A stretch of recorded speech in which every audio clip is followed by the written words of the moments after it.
Good evening. It is now Saturday evening, here where I am in the East Coast, of the United States. I am about to get into Romeo and Juliet Act Four. Now, it's been more than a week since I last streamed Romeo and Juliet. The biggest reason for that is because realized that I should prepare for the SAT on March 12th, literally this day. I took it this morning at like 8 a.m. and had like a little nap, and now I'm back to streaming. So this is Romeo and Juliet. Since it's been more than a week, actually, I will have to do a little bit of pre-reading um, in the sense of like catching myself up on where I am, because I no longer because I don't know about you guys, but I have pretty bad memory. I have pretty bad memory. Even when I really enjoy something, I have pretty bad memory. Like I have friends that as soon as like a movie is over, they can quote like five different things from the movie that were like hilarious for them, and I cannot. I'm just horrible at remembering things. So so yeah, I wanna do the pre-reading before before getting into it, and that's I think in the spirit of this streaming anyway. When I do these streams, I want to show anyone who might be interested uh, in how I actually do things. Okay, as somebody who genuinely has these experiences with literature. Sometimes I laugh, sometimes I cry, sometimes I'm just amazed or surprised by the things that I read. I really enjoy what I do when I read. I want, and yet at the same time, I'm not perfect. I have bad memory, things like that. Um, I want to show you how I actually get myself back into the mood and stuff like that. And if you have other ideas for what like you can actually help me on how to like get into things, share with me whatever tips you have. I would actually totally appreciate that. And if you learn anything from me that that I'm doing that maybe you're not doing, I'd be curious what those are. What are you noticing that I'm doing that's different from the way that you normally approach uh, your literature reading. So let's be supportive of each other. Let's give each other like tips and useful tricks for becoming better readers, and see how it rolls. Now, let me just see. I'm in like the wrong page, so let me jump to Act 4. Today I don't have actually too much time, so I actually probably can only do 30 minutes of streaming, and so I won't be able to do all of Act 4, which means that, you know what, I think the most natural thing to do at this moment is just to go into Smart Notes and just remind myself, like, what the heck. Hang on. Is that the right page? Okay. Yeah, let's go there, and let's actually open up a different thing. Spark Notes, Romeo and Juliet, and I want to go into Act. Is there a full book summary? That seems kind of intense. Maybe this is good enough. Yeah. The full book summary.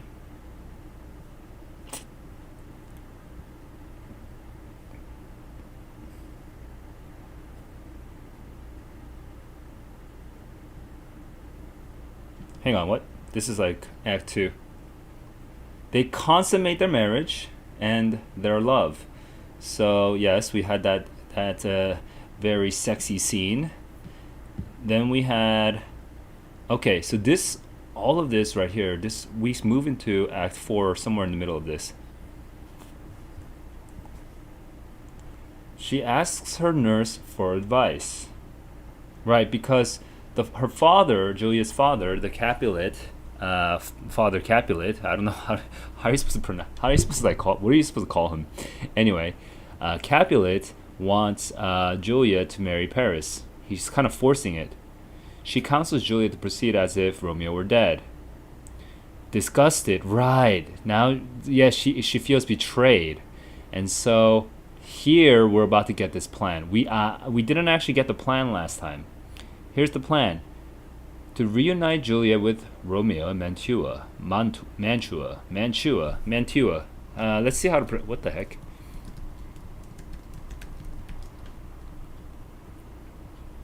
Dude, this is Mantua. Why is it YouTube? Mantua. Okay. Mantua. Okay. Mantua. So, Mantua. So he concocts a plan to reunite Juliet with Romeo and Mantua. The night before her wedding to Paris. Actually, let me just double check that you can actually see my screen. Yes, you can, right? Okay, cool.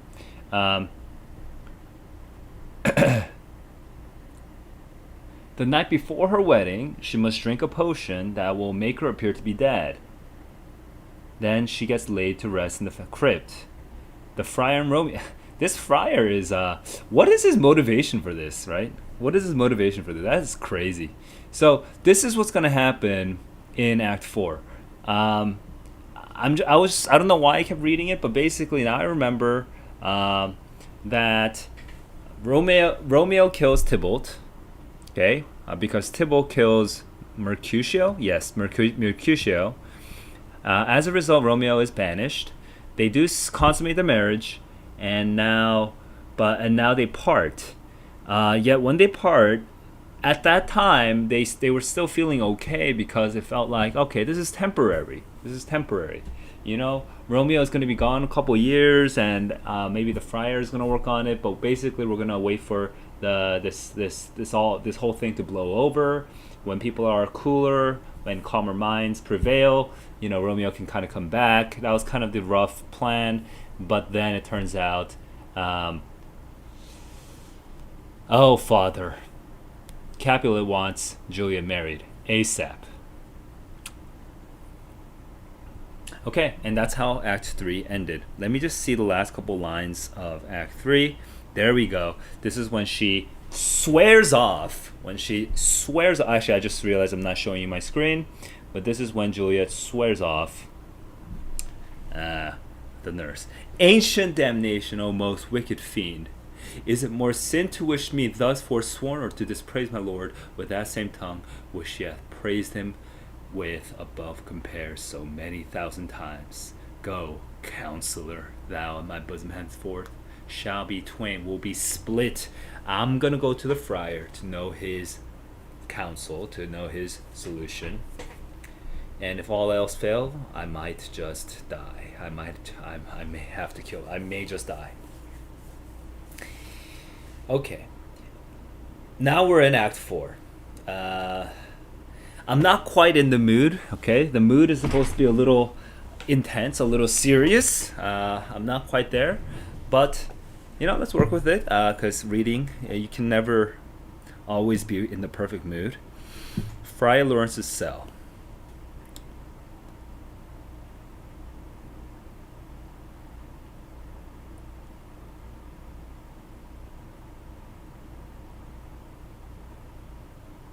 This seems rushed.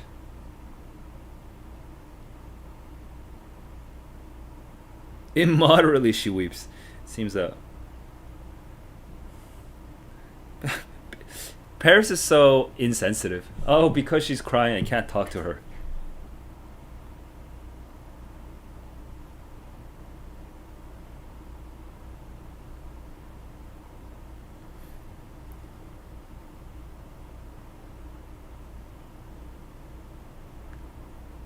I would I knew not why it should be slowed. Look here. Look, sir, here comes the lady towards my side. I would I knew not why it should be slowed. Oh, he's saying, I wish I wasn't part of this whole situation where I know that Romeo and Juliet are married, and therefore the wedding of Paris and Juliet must be slowed. Okay, so I wish I wasn't part of this whole mess, but I am. Okay, that's what he's saying.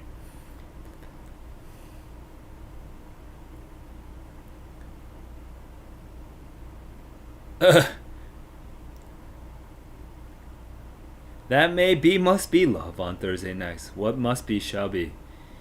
So Juliet is avoiding engagement. That's a certain text.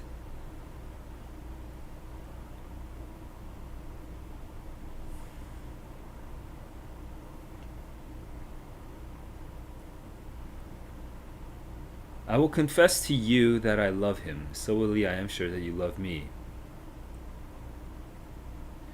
So this hymn, Paris is interpreting it as the father.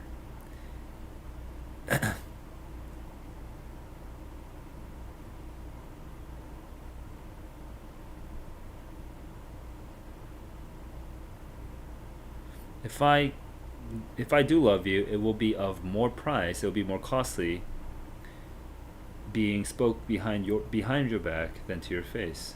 I wonder what that because I feel like Juliet is still doing the sort of like double entendre thing, where she's not really where she's saying things that Paris will misunderstand, but I'm not sure what it is.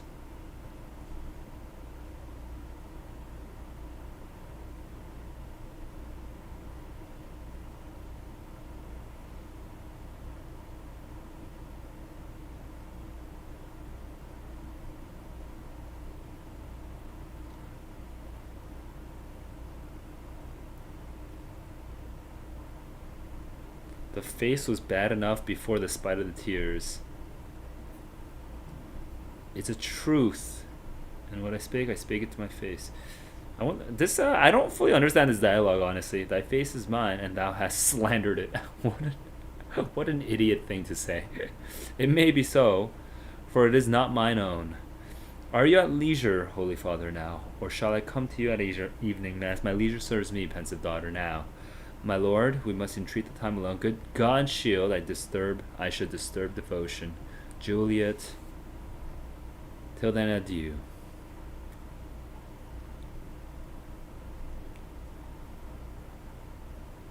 So the friar is also stressed out at least. I hear thou must next be married to this county. Tell me not, friar, that thou hearest of this, unless thou tell me how I may prevent it. If in thy wisdom thou canst give no help, do thou but call my resolution wise, and with this knife I'll help it presently. So, you know what? Part of the reason why the friar has to help is because Julia is threatening to kill herself. So this is I forget how intense this is, but we have to remember that they're young. They're very much passionately in love. They got married and they just had sex. That literally just happened, like a day ago, or even the previous night. And then the morning or something like that, like very early in the morning, she got this news, and now she's here at the friar, something like that. So it is believable how over the top this is, because sex is a hell of a drug. Just that connection with somebody is such an intense connection. And getting married and that whole thing, that just happening right now, it's such a big thing that happened. So it's Juliet, like, I think when I was in high school I was like, man, I don't understand this whatsoever, this is crazy. But in now that I read it again, like more than a decade later, it's just like, yeah, of course she's gonna kill herself. Of course she's gonna threaten to kill herself. That's what teenagers do, and she might, Uh,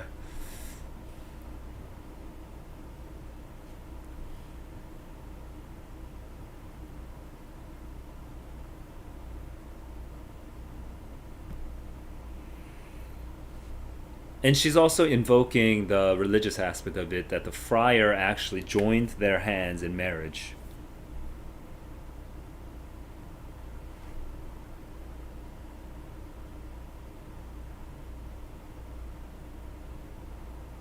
Please help.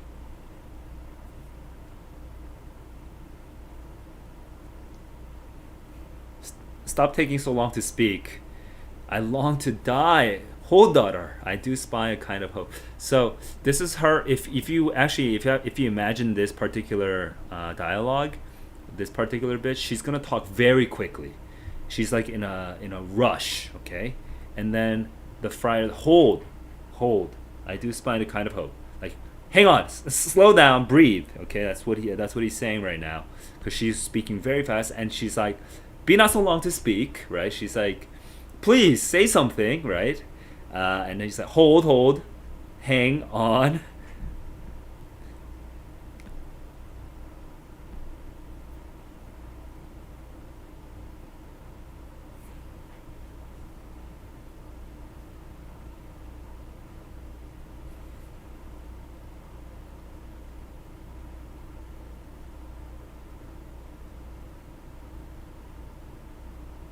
Then is it likely thou wilt undertake a thing like that to hide away the shame?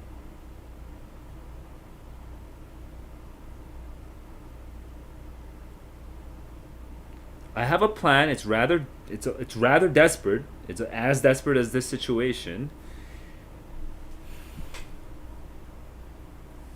Okay. If you are able to actually kill yourself, then you should be able to do something that is like killing yourself.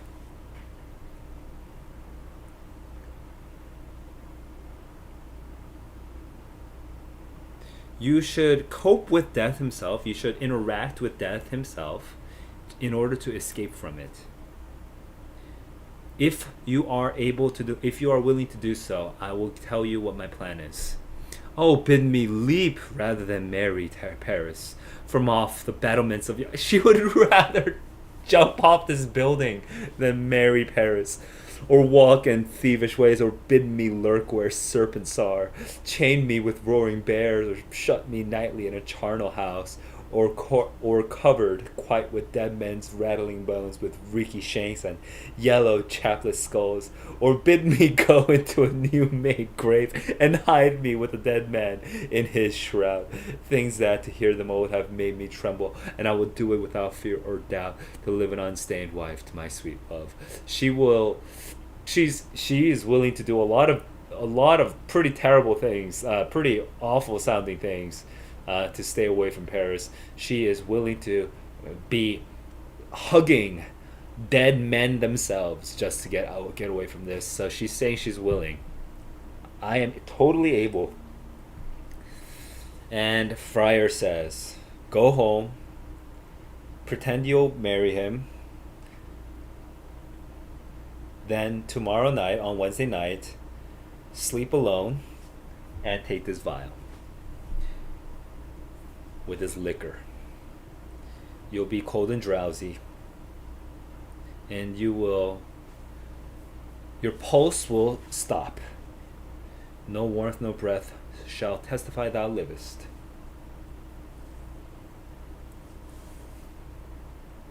Each part of your body, deprived of the government of your brain, shall, stiff and stark and cold, appear like death.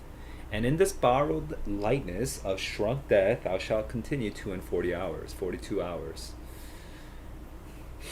Then awake as from a pleasant sleep.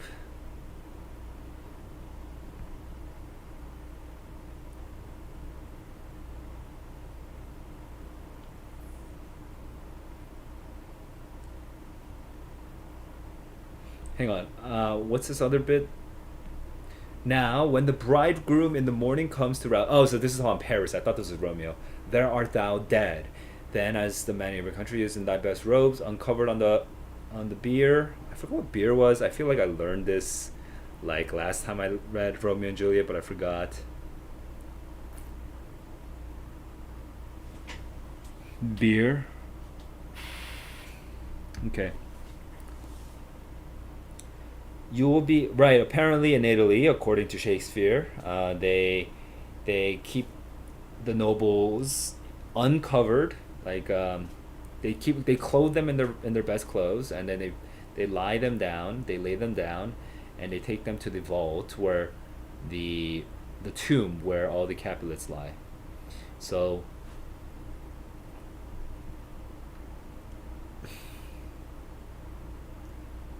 And then Romeo will learn from me how this plan is developing, and he will come, and he and I will both watch you awake, and Romeo will take you to Mantua.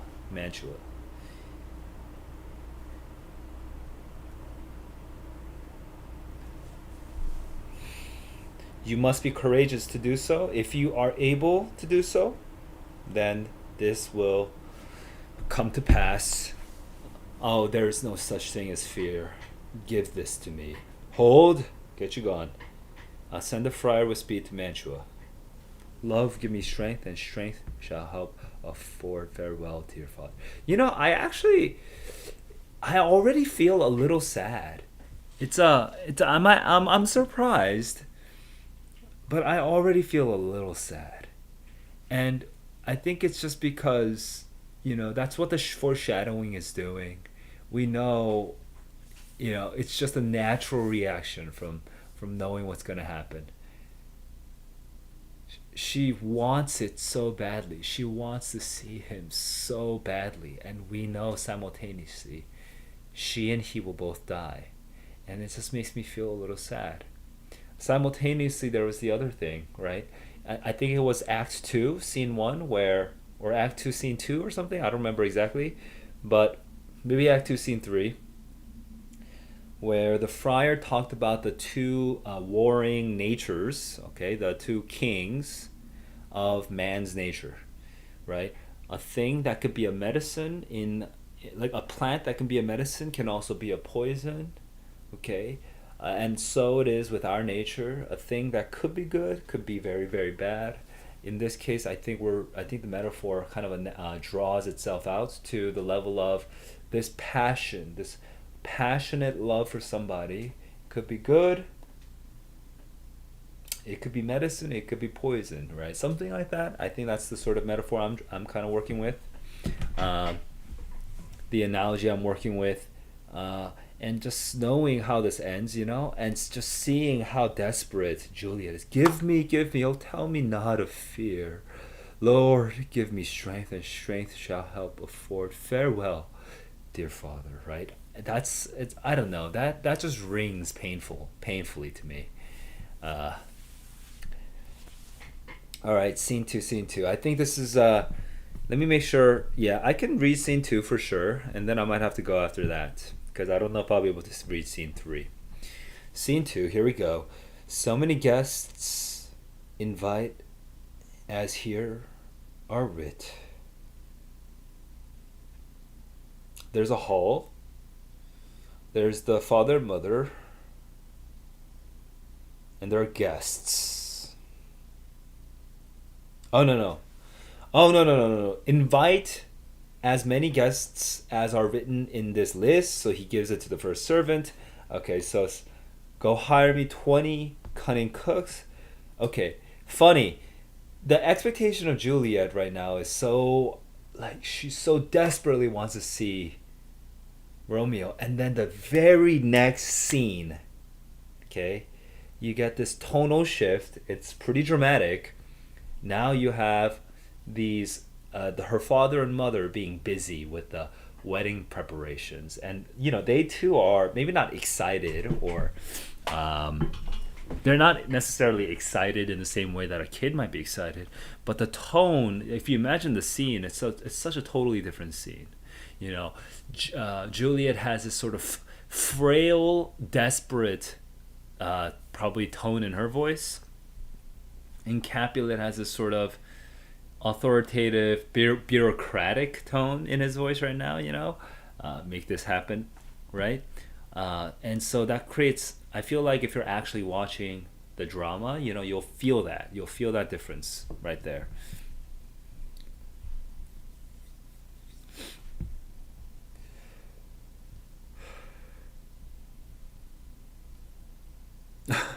Go be gone. Such a random.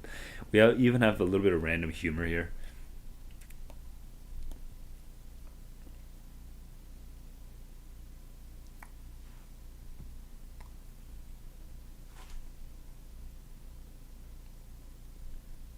Shrift. I forgot what this was again. Confession. Right. How now, my headstrong? Where have you been, Gadding?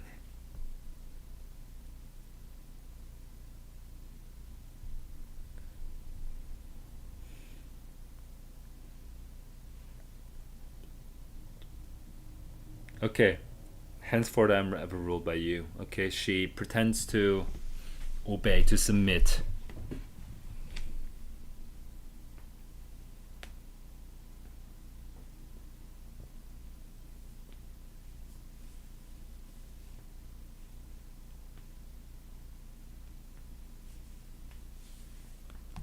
Capulet, Capulet is very happy about the friar who is actually plotting against him.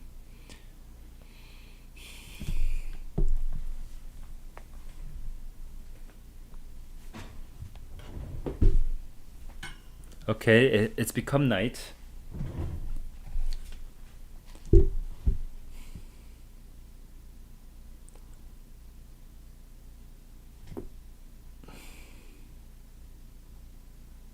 My heart is wondrous light, since this same wayward girl is so reclaimed. Okay, and yes, it. I think you need to. I think if you imagine the scene, you should imagine it with a lot of joy from the father, because he pulled that very patriarch move, like of just shutting her down. I think, right, and that's his mentality.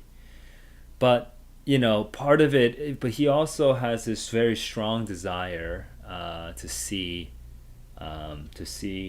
his daughter uh, stop weeping, and also to get married and to move on with her life. And I mean, it depends on how you read it, but I would read it. I think we can make him a more complex character by having him express a genuine joy that within his confines, within his worldview, obviously his daughter must obey him in his worldview, right? But when his daughter obeys, he's like genuinely happy, and you should be able to sense the love that he has for his daughter. I think if you can pull that off, we can make that into a more complex character. Okay, scene three is pretty short. Should I pull off with scene three? I'll do scene three, and then that'll be the end for today.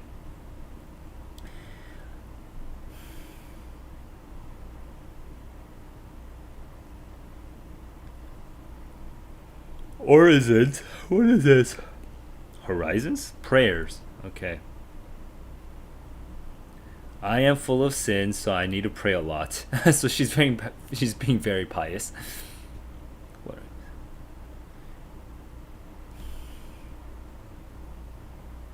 She's also speaking a little formally. You can actually tell. Like, no, madam, we have called such necessaries as are be hopeful for our state tomorrow. So please you let me now be left alone. This is very formal. And so her tone of voice is so different from the tone of voice when she's speaking with the friar. Like the meter, so please you let me now be alone, and let the nurse this night sit up with you, for I am sure you have your hands full all in this so sudden business. It's very formal. Good night, get thee to bed and rest, for thou hast need. You should rest. Farewell. She's saying goodbye to her own mother.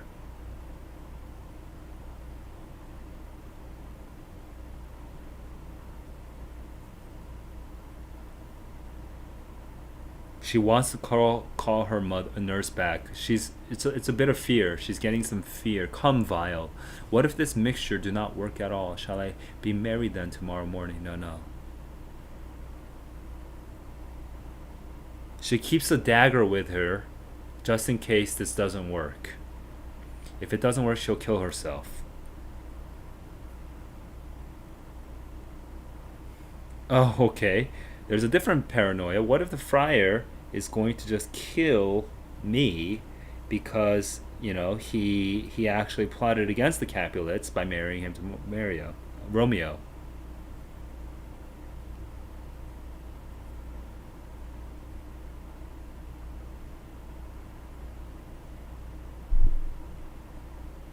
Also, what happens if she's in the vault and she wakes up before Romeo gets there and just die?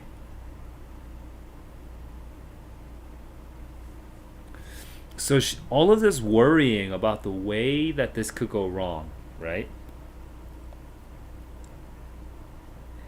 that's that kind of, and yeah, and even knowing how it really ends, right? It just gets this feeling of like, uh, dude, girl, that's not what's gonna happen. But man, it must be a scary experience.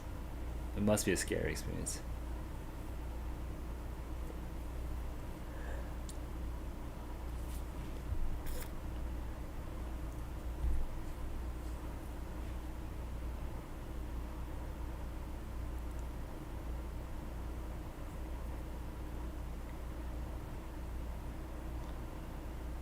She might go crazy when she wakes up, surrounded by the dead, the tombs of her forefathers.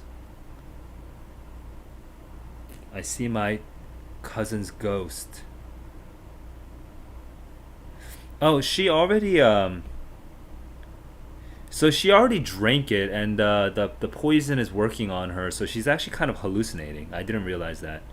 Um, oh look, methinks I see my cousin's ghost, Tybalt, seeking out Romeo, that did spit his body upon her. Stop, Tybalt, stop. Romeo. Oh no no, she didn't drink. She's actually drinking it now. Okay, she's drinking it now. Okay. And now she drank the poison. We're at scene 4. Oh man, actually, if I only. Hang on, let me see what's happening with my schedule.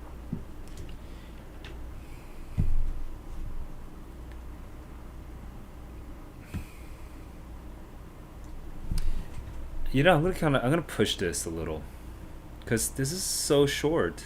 It's actually it's so short. I want to keep going. Actually, I should finish because I technically have to go in 4 minutes. But I'm gonna send a message.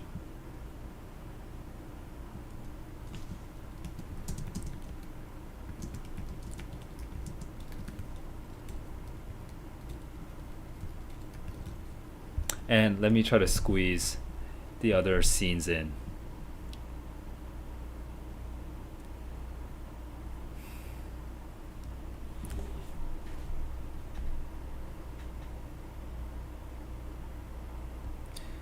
The hall again. Take these keys, more spices, dates, quinces.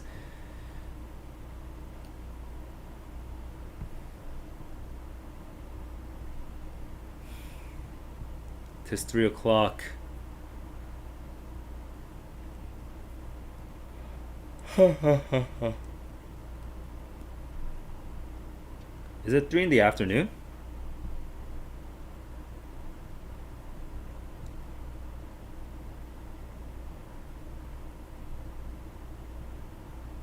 They're also busy ready for this wedding. So this scene is also very huge contrast with the quietness of Juliet's sort of desperate play, and now this noisy, lively scene.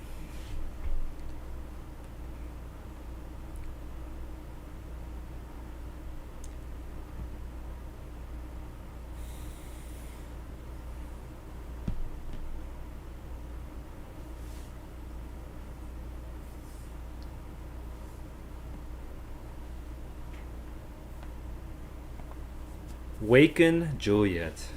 Make haste. Mistress, what? Mistress Juliet.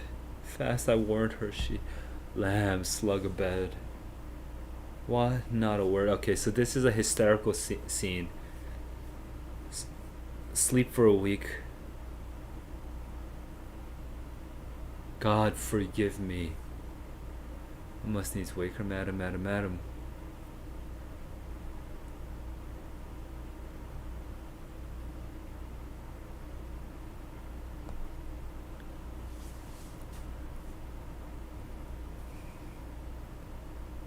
What noise is here? Oh, lamentable day. What is the matter? My child, my only life.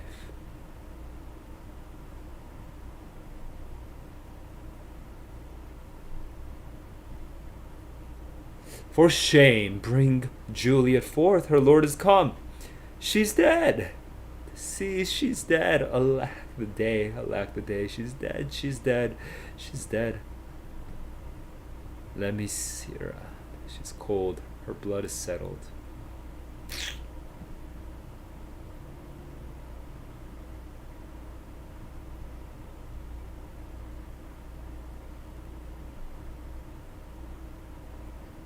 Ready to go but never to return, O son, the night before thy wedding day hath deigned death lain with thy wife.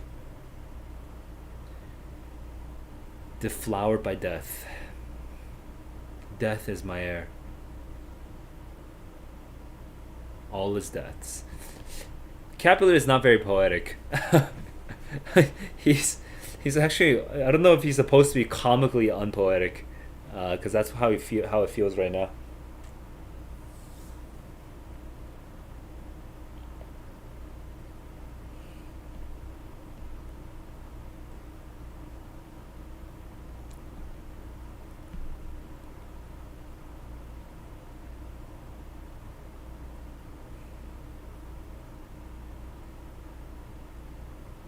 Paris' reaction is not sadness, but anger and frustration. I don't know if you can tell from those words, but he has a very different reaction.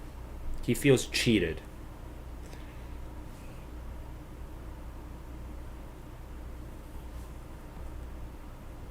Peace, ho, for shame. Confusion's cure lives not in these confusions.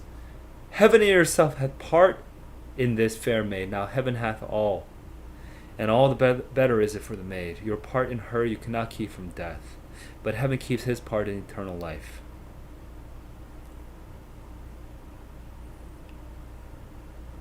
Okay, so have you as well as heaven got to live with her and in her.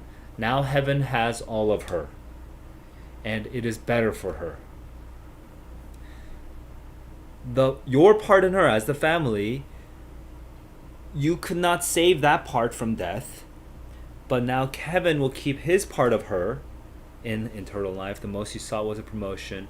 Now she is being promoted to heaven. And weep ye now, seeing she is advanced as high as heaven. So stop crying. You love your child so ill that you run mad, seeing that she is what she. Remember, this is good news. She's in heaven. I mean, this is honestly the worst thing that a pastor or a friar could say. I feel like but whatever. He's saying it. Dry up your tears. Bear her to church. All things that we were prepared we were preparing everything for this festival. Now it's all gonna turn to a funeral. That's a nice little rhetorical shift.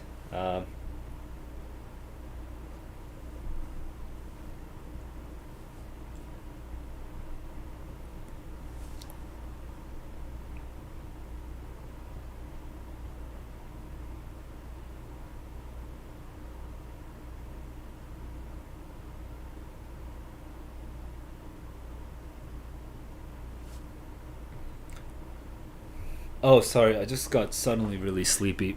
Oh.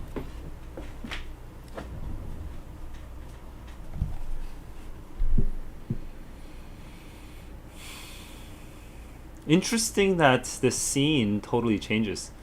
The musicians and nurses are still around. And I wasn't really paying attention to the dramatic arrangement, but yeah. But anyway, there's all these people here. Faith, we may put up our pipes and be gone. Honest good fellows out. Go ahead, make your way out. So the nurse exits. Peter comes in. Musicians, oh musicians, heart's ease. Oh, if you will have me live, play heart's ease. Oh musician, because my heart itself plays, my heart is full of woe. Play me some merry dump to comfort me. Not a dump we, 'tis no time to play now. You will not know.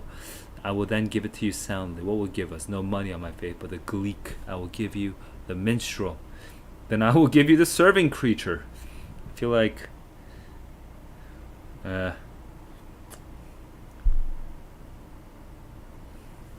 I'll re you. I'll carry do re you fa so. Okay.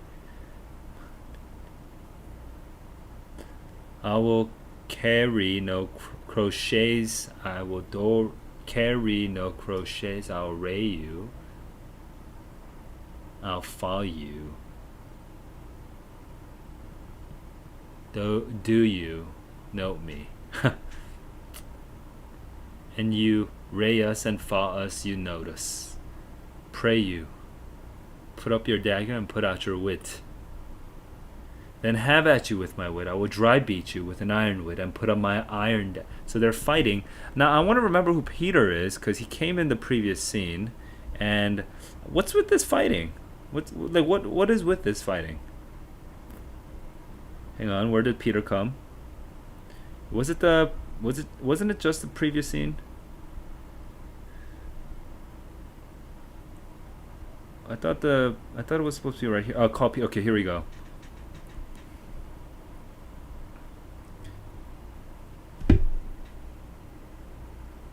Okay, and now I gotta go. Hey guys.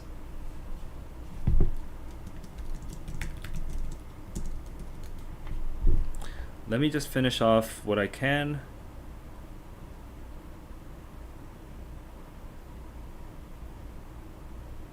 Oh, it's basically the end.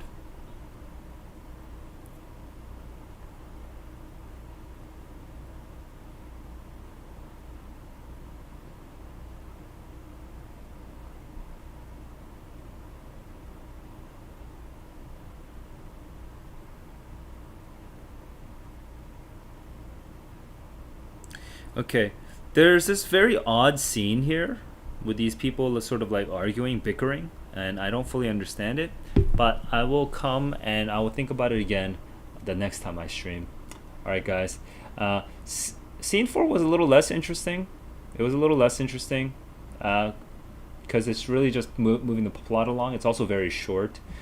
So we'll see what happens in the next one. I'm really looking forward to the ending of this story because